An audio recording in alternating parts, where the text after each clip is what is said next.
Last week's Star Trek Discovery felt like an old-school Star Trek episode, in a really good way. It had a familiar rhythm and tone, its characters worked, and it did justice to a high-concept premise. This week's episode, Si Vis Pacem, Bellum, bears a similar familiarity, only with the inverse result. The war with the Klingons isn't going well, as evidenced by Discovery's failure to save the USS Gagarin from destruction in the episode's opening act. Its combatants are locked in a tech race. Discovery's spore drive isn't transferable to the rest of the fleet yet, while the Klingons have successfully rolled out cloaking devices to nearly every vessel. For the Federation, the logical next step is to invent new sensor technology to penetrate those cloaks. Luckily, there's a nearby planet whose plant's resonance waves might be able to be adapted for that purpose, using science. That's right, it's time for an old-fashioned away mission to a strange new world, to seek out new life and exploit its vibes. In concept, that's pretty interesting, developing upon the show's focus on biotechnology.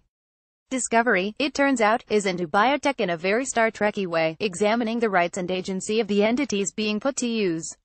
We saw that with the tardigrade vivisection storyline a few weeks ago, and we see it this week with Planet Pavo's spirits of the forest, or whatever they are. This hasn't been explored significantly in Star Trek's past, but with the biotech industry growing in real life, it makes sense to cover it now. There's interesting debate to be had on this subject, and Discovery definitely touches on it. Unfortunately, in execution, Si Vis Pacem, Bellum succumbs to some of Star Trek's sillier habits. It starts out okay. The away team of Burnham, Tyler, and Saru encounter non-corporeal life forms. They have a prime directive first contact ethics conversation, but then the episode devolves into a pretty silly mind control story.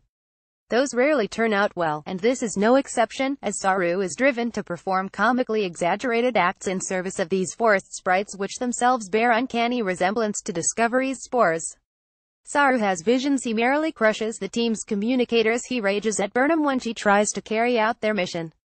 It all culminates in a debate between Saru, Tyler, Burnham and an alien consciousness whose intentions cannot be heard or otherwise read. It's hard to get invested in a debate when a major player is an amorphous, non-speaking representation of a forest and a giant crystalline dick. What this storyline does provide, albeit cartoonishly, is some nice character moments for Saru, who for the first time gets to experience life without being so darn afraid. He even gets to smile. I've said before that I like Saru, and that hasn't changed. I just hope he doesn't end up entirely defined by fear and doubt. His upped screen time in this episode also signifies Discovery's transition to more of an ensemble show. Burnham's still the main POV character, but the rest of the cast are all getting their moments. Among them Ash Tyler, whose speech about hating the Klingons, aside from being a glowing red flag to any self-respecting Starfleet psych evaluator, all but confirms his role as a Klingon spy. Surely, he doth protest too much. On the Klingon side of things, we catch up with pro-interrogator Rel, who at this stage is sort of an underdog. She's also subject to some of the show's muddiest writing, spinning a complicated, tangled web of deceit. To recap, Boss Daddy Klingon Cole treats her poorly. She offers to interrogate Admiral Cornwell. She tells Cornwell she wishes to defect. They're caught on their way to Rel's ship, at which point Rel kills Cornwell but totally doesn't kill her, right? She dumps Cornwell's body in dead traitor storage that turns out to be full of her former buddies, so she vows vengeance on Cole. She swears fake fealty to Cole. Cole calls her out for her deception, so we basically end up where we started. Rel is definitely the most interesting Klingon on the show, and Cole is a charismatic villain, but the twists and turns are presented using confusing visual grammar. Cornwell's death, for example, is shot and staged as if Rel expects her to wake up, but she doesn't. Is Cornwell dead? Who knows? Rel's clearly just in this for herself, so if Cornwell is still alive, she'd better make herself useful.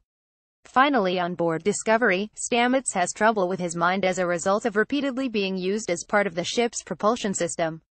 I mean, when you put it that way, of course he's going to get a little fried. Curiously, the show still hasn't gone into depth on this, but it seems it'll reach breaking point in next week's mid-season finale, which sees Discovery facing off against Cole's flagship in orbit around Pavo. The Pavans calling Discovery and the Klingons together echoes another original series trope, that of higher beings settling conflicts with philosophy.